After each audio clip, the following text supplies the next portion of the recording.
Bonjour, je suis Charles Pépin, chef national de pratique en communication financière, solutions d'assurance et d'épargne collective chez IA. Aujourd'hui, je vous propose un top 7 des choses importantes à faire avant de partir en voyage. Vous êtes peut-être impatient d'aller vous prélasser sur une plage ou de découvrir un nouvel endroit dans le monde et c'est absolument fantastique que vous puissiez réaliser ces projets. Malheureusement, plusieurs parmi nous se préoccupent peu des imprévus qui pourraient survenir pendant ce genre de séjour, particulièrement en ce qui a trait à la santé et à la sécurité. Donc, afin de mitiger les désagréments potentiels qui pourraient survenir pendant votre voyage, voici 7 conseils à mettre en pratique avant de partir. Conseil numéro 1. Prévoyez apporter avec vous 2 photocopies de la page principale d'identification de votre passeport et je vous suggère de les mettre dans des endroits différents dans vos bagages, si c'est possible, bien sûr. Conseil numéro 2.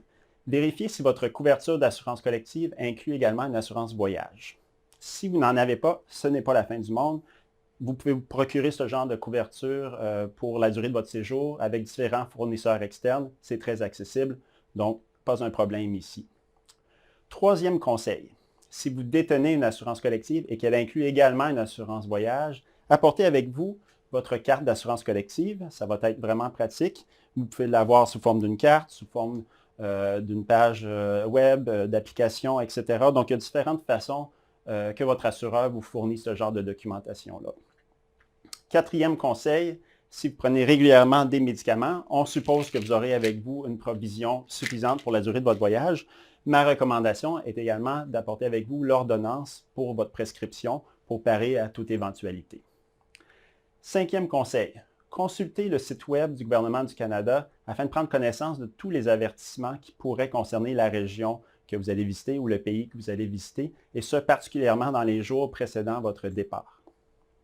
Conseil numéro 6. Dans certains pays, vous aurez besoin d'une preuve d'assurance voyage. Par exemple, je pense à l'Eldorado de plusieurs Canadiens, Cuba, qui pourrait exiger ce genre de couverture dès votre arrivée. Et finalement, le 7e et dernier conseil, si vous êtes étudiant et que vous partez en dehors de la province, vous avez une démarche à faire pour maintenir votre couverture d'assurance provinciale en vigueur.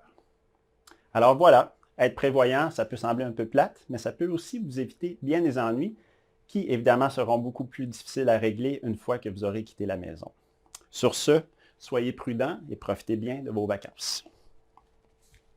À la prochaine!